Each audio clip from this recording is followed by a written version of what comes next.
आजकल की बहुओं को देखो, एक ज़रा घूंघट नहीं करती है। क्या ज़माना आ गया है। एक हम थे जिसने कभी घूंघट हटने नहीं दिया।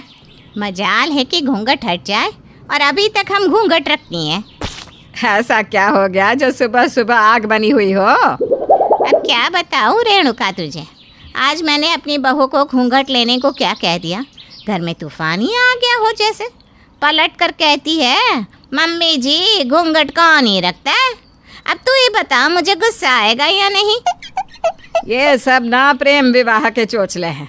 और लाओ प्रेम विवाह वाली बहू। मैं तो अपनी बहू को पहले दिन से ही घूंघट में रखूंगी।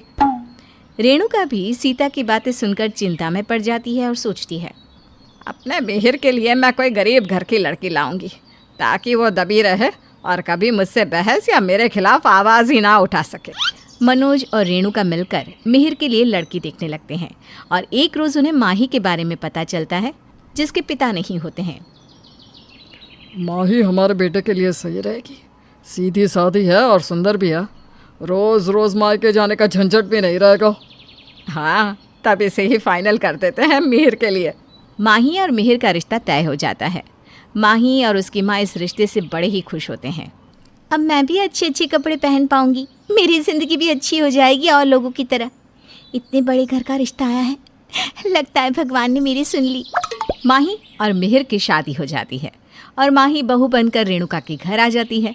शादी के पहले ही दिन रेणुका माही से कहती है, बहू एक बात कान खोल के सुन ले। 1 मिनट के लिए भी तेरे सिर से घूंघट नहीं हटना चाहिए। आज तेरी मुँह दिखाई है। जी मम्मी जी, जैसा आप कहें। माही पूरा दिन अपने कमरे में रहती है और शाम को अंजलि माही को कुछ जेवर और साड़ी देते हुए कहती है, भाभी ये साड़ी और जेवर हैं, इन्हें पहनकर अच्छे से तैयार हो जाना। लगना चाहिए कि तुम इस घर की बहू हो। और हाँ, घूंघट नीचे तक रखना, होठ तक नजर नहीं आना चाहिए। वैसे तुमने कभी इतने महंगे जेवर और साड़ी देखी तो नहीं होगी। ठीक से पहनना, फाड़ मत देना। जी दीदी। अंजलि अपना घूंघट नीचे तक करके सबके सामने जाती है। जाते वक्त नहीं दिखने के कारण उसका पैर लड़खड़ा जाता है और वो गिरने ही वाली होती है कि मिहिर उसे संभाल लेता है। एक जरा चलने भी नहीं आता है, हमारी नाक कटवा देगी मम्मी ये तो। बहू, अगर तेरे कारण मेरी इज्जत पर ज़रा भी आँच आई ना तो तुझे सीधा तेरे मायके भेज दूंगी। मायके का नाम सुनकर माही डर जाती है और सोचती है, अगर मैं मायके चली गई तो मेरी माँ पे क्या गुजरेगी। वो तो बिना मौत ही मर जाएगी। नहीं। माही तुरंत रेणुका से कहती है, नहीं मम्मी जी, मैं आपको अब एक भी शिकायत का मौका नहीं दूंगी। बस मुझे मेरी मायके मत भेजिएगा। मिहिर को माही से लगाव हो जाता है और वो माही की हालत देखकर बहुत दुखी हो जाता है। माही धीरे धीरे जाकर बैठ जाती है और एक एक करके सभी औरतें उसकी मुंह दिखाई करती हैं। बहू तो बहुत सुंदर है। मजाल है घूंघट इधर से उधर हो जाए। बहू इतना भी घूंघट नहीं रखना है, ऊपर कर ले, जरा सा माथा ही ढकना है। सीता के कहने पर भी माही अपना घूंघट नहीं हटाती।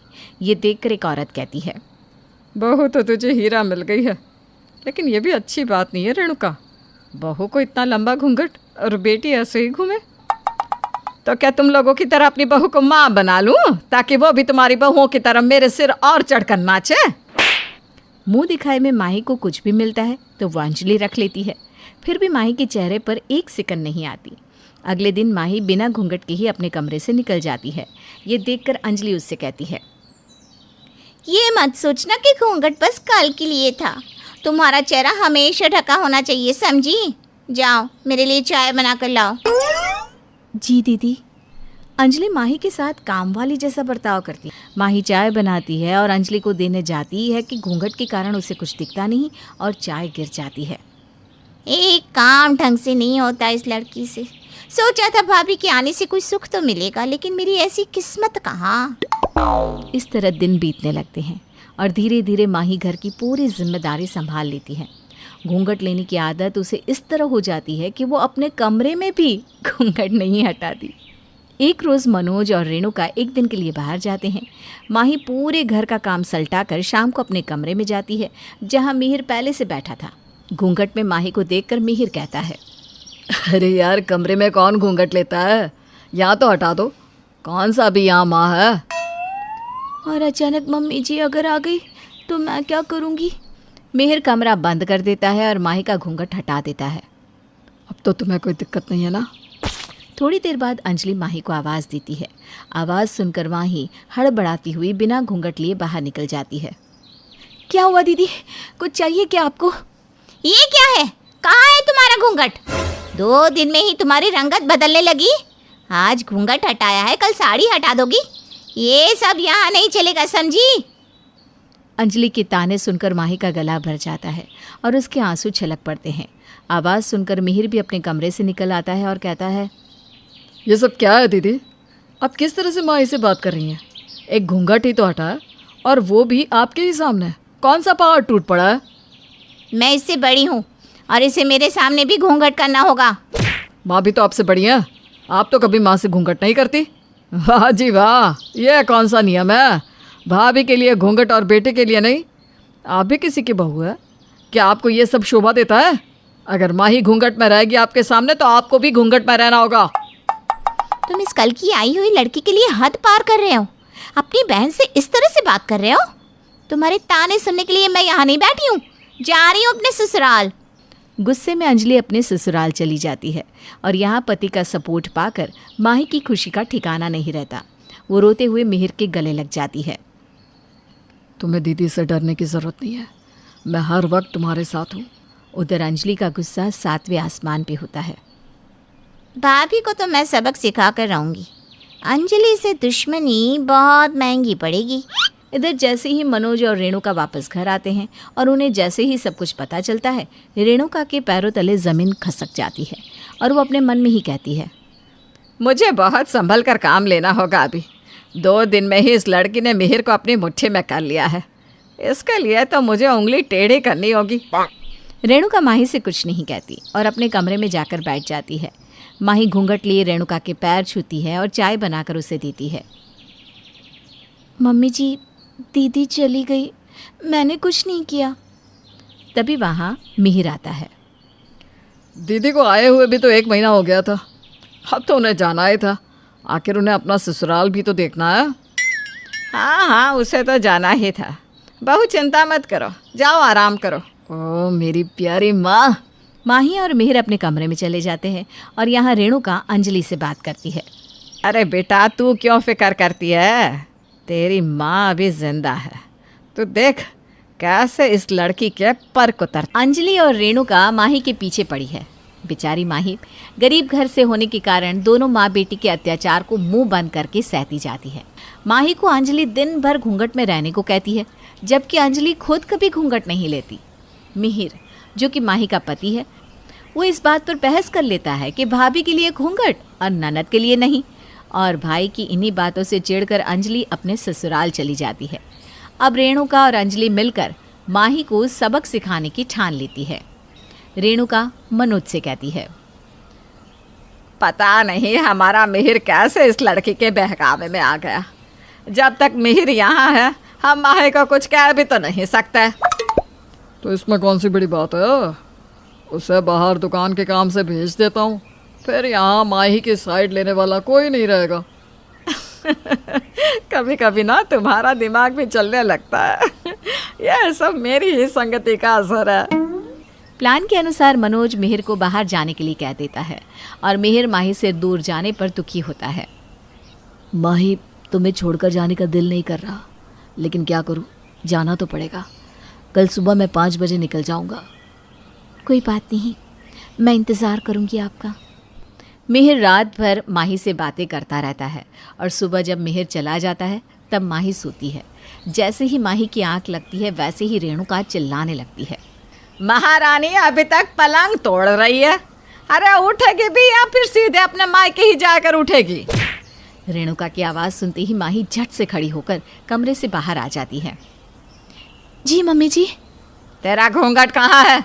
नींद के साथ साथ घूंघट भी कमरे में रखाई? मेरे बेटे ने थोड़ी दया क्या दिखा दी?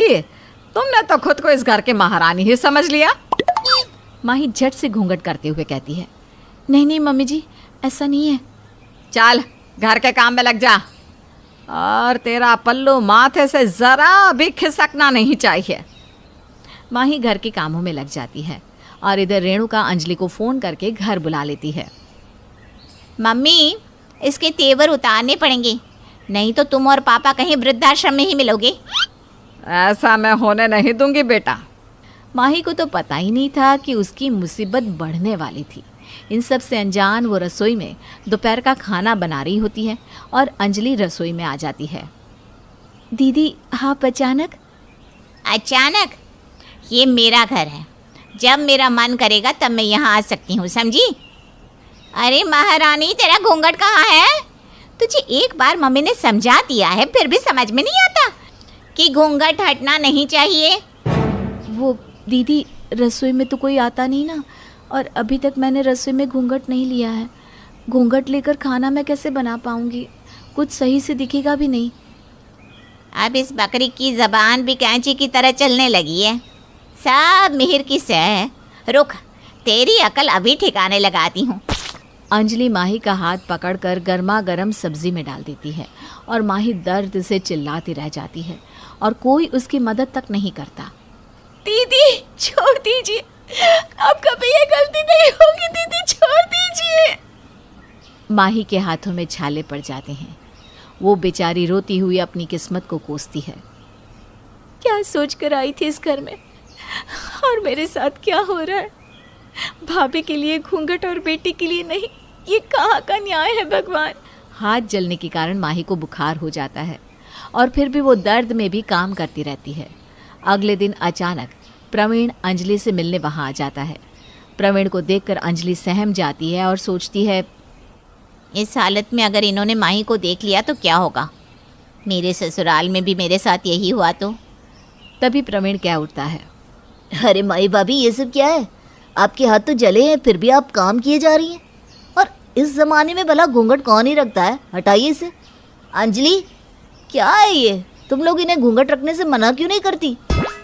अरे मैं और मम्मी तो रोज़ कहते हैं घूंघट मत कर, लेकिन ये माने तब ना।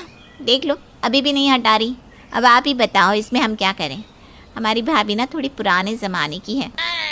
चलो ठीक है, अगर आप अपनी मर्ज़ी से ये सब करती हो तो कोई बात नहीं, लेकिन अभी के लिए काम मत कीजिए। हाथ सही हो जाए तब करना। इतनी बात तो आप मेरी मानेंगी ना? प्रवीण माही के हाथों से झाड़ू पोछा छीन लेता है और उसे उसके कमरे में भेज देता है। फिर थोड़ी देर बाद अंजलि और रेणुका से गपशप करके प्रवीण कहता है, ठीक है, मैं चलता हूँ मम्मी जी। और हाँ अंजलि, तुम भी घर जल्दी आ जाना, तुम्हारे बिना मेरा मन नहीं लगता। 2-4 दिनों में आ जाऊंगी वापस। इतना कहकर प्रवीण चला जाता है और उसके जाते ही अंजलि और रेणुका माही पर चिल्लाने लगती। इधर प्रवीण की चाबी घर पर छूट जाने के कारण वो वापस चाबी लेने घर आता है और सब सुन लेता है। ओए महारानी, उठ जा अब। बहुत सोली, चल काम कर। दूसरे को देखकर गाय बन जाती है। उठती है या दूसरा हाथ भी जला दूं? नहीं नहीं, मैं काम करती हूँ, मेरे साथ कुछ मत करना। माही की ऐसी हालत देखकर प्रवीण की आंखें छलक पड़ती हैं और वो चुपचाप बिना आवाज़ किए वहाँ से चला जाता है। अपनी गाड़ी में बैठकर वो सोचता है, मुझे माही भाभी के लिए कुछ ना कुछ करना होगा, नहीं तो ये लोग उस बेचारी को जान से मार देंगे। अंजलि को तो बाद में देखता हूँ। प्रवीण उसी वक्त मिहिर को फ़ोन करके सब बता देता है। ये लोग आदमी नहीं, हैवान है, हैवान। अपनी बीवी को जिंदा चाहते हो तो जल्दी आ जाओ घर। मैं अभी यहाँ से निकल रहा हूँ। मिहिर अपने घर के लिए निकलता है और अगले दिन बुखार कम ना होने के कारण माही की हालत बहुत ख़राब हो जाती है और सुबह झाड़ू लगाते वक्त उसका घूंघट सिर से गिर जाता है और अंजलि उस पर बरस पड़ती है। कल तेरा हाथ जलाया, उसके बाद भी समझ में नहीं आया कि घूंघट गिरना नहीं चाहिए। चल तू निकल मेरे घर से, अपनी माँ के घर जा। मेरे बेटे की मैं दूसरी शादी करूँगी। नहीं नहीं मम्मी जी, मुझे मत निकालिए यहाँ से। मेरी माँ मर जाएगी मुझे इस तरह देखकर। तेरी माँ का ठेका हम लोगों ने ले रखा है क्या? है? एक तो दहेज में फूटी कोड़ी तक नहीं दी और ऐसी बेटी हमारे माथे मत दी। इतना कहकर अंजलि माही को मारने के लिए हाथ उठाती है और उसी वक्त वहाँ मिहिर प्रवीण के साथ आकर उसका हाथ पकड़ लेता है। माही रोते हुए मिहिर के गले लग जाती है। अरे बेटा, इस मगरमच्छ के आंसू पर मत जाना। इसने जो किया तुझे क्या बताऊं बेटा। बस माँ बस, मैंने और प्रवीण ने सब अपनी आंखों से देखा है कि किस तरह आप लोग माही पे अत्याचार करते हैं। मैं यहीं खड़ा सब देख रहा था। मेरी माँ इतनी गिर जाएगी मैंने सपने में भी नहीं सोचा था। माही, अपना सामान पैक करो, हम 1 मिनट भी यहाँ नहीं रहेंगे। माही और मिहिर घर छोड़कर जाने लगते हैं। तभी अंजलि प्रवीण से कहती है, चलिए जी, हम अपने घर चलते हैं। प्रवीण अंजलि को एक तमाचा मारता है। भाभी के लिए घूंघट और बेटी के लिए नहीं? तुमने कभी आज तक घूंघट लिया है मेरे घर में? कभी नहीं। फिर भी इस बेचारी पर इतना अत्याचार। अच्छा हुआ भगवान ने तुम्हें बच्चे नहीं दिए, नहीं तो मैं तुम्हें छोड़ नहीं पाता। लेकिन अब मेरी जिंदगी में तुम्हारे लिए कोई जगह नहीं है। जिंदगी भर अपनी माँ के साथ यहीं घूंघट घूंघटा खेलती रहो। नहीं नहीं, आप मेरे साथ ऐसा मत करो। मम्मी, मम्मी ने समझाओ ना, मैं नहीं रह पाऊंगी इनके बिना। अब शायद तुम्हें माही भाभी की तकलीफ का अंदाजा हो पाए। प्रवीण अंजलि को छोड़कर वहाँ से चला जाता है। रेणुका और मनोज मिहिर को रोकने लगते हैं। बेटा, इस बुढ़ापे में हमें छोड़कर मत जाओ। आपकी हरकतों के लिए तो मुझे आपको जेल में डलवा देना चाहिए, लेकिन मैंने ऐसा नहीं किया। वाह रे घूंघट, तुमने तो पूरा घर ही तोड़ कर रख दिया। माही को लेकर मिहिर हमेशा के लिए वहाँ से चला जाता है और रेणुका रोती रह जाती है।